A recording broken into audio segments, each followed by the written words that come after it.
Take a listen to this madness that LeBron just spewed out of his mouth. Take a listen to that. Because I believe in 08, 09, or whenever that little light-skinned came in the league, that's in Golden State, he changed that whole narrative. He did. He single-handedly changed the no lead is safe. It's like Pat Mahomes right now. It's interesting you bring up Steph because I think there's Love that guy, a long history of Steph. Great players that have impacted the game. And you can see a lineage between different skill sets, right? Michael to Kobe, right? You can see that. I don't know that there's been a player that has influenced the game more than Steph. And you can certainly point to like Harden for sure in that era, Damian Lillard for sure, but you're right, it started with Steph.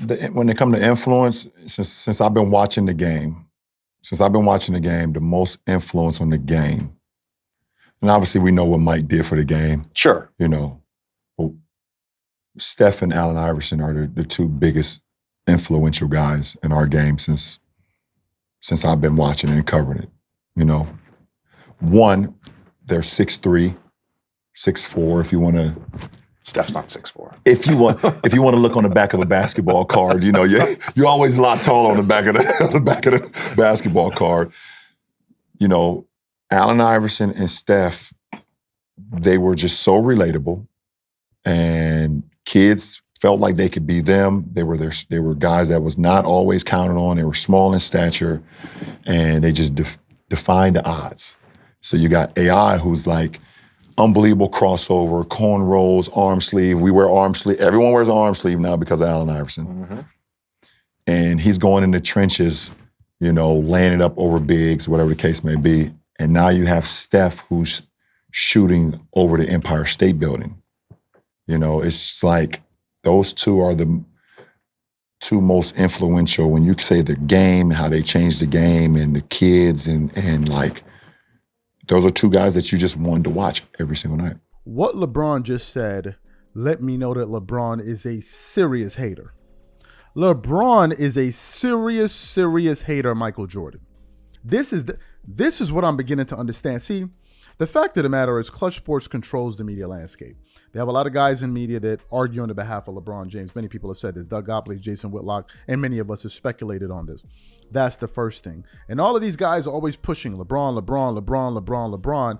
And the new thing the new wave was now they're hating on the 90s.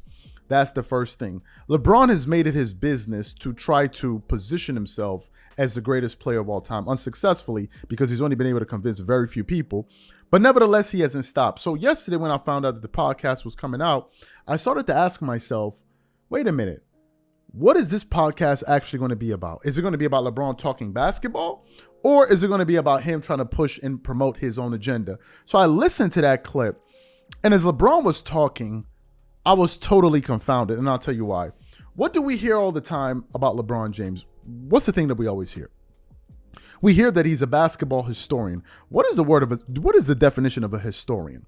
A historian is somebody that basically collects information about things that has happened in the past about a particular thing, particular industry, and then studies them and knows them. So if LeBron is a student of the game, a basketball historian, and since you've been watching the game, which begins to make me wonder, did LeBron start watching basketball in 1996 when AI and these guys came into the league? I refuse to believe that. The reason I refuse to believe that is because the person that you said, yeah, MJ did his thing, and you talking about AI and all of these guys, why didn't you decide to wear their jersey when you came into the NBA? Why did you wear Michael Jordan's number on the back of your jersey coming into the NBA? Help me figure it out. Why didn't you wear AI's number 3? Or go wear Stephen Curry's number? Why did you wear Michael Jordan's number? Why didn't you steal AI's powder toss? He never did it, but Jordan did. Why did you steal that? Why is your whole media machine basically cocked towards trying to find ways to put you next to ahead of Michael Jordan? I'm confused. Now, he talked about the influence that AI had. I'm one of the people that's been saying that Allen Iverson is easily one of the most influential NBA players. And we actually did a show a number of years ago where I said AI was the most influential player since Jordan, but then that was before Stephen Curry really took off and started doing his thing. AI was absolutely influential. AI was influential in terms of the basketball culture, the way NBA players carried themselves, the way they dressed, the fact that they started wearing tattoos and started having cornrows. And AI was a fusion of basketball and hip hop, which made him a cultural phenomenon.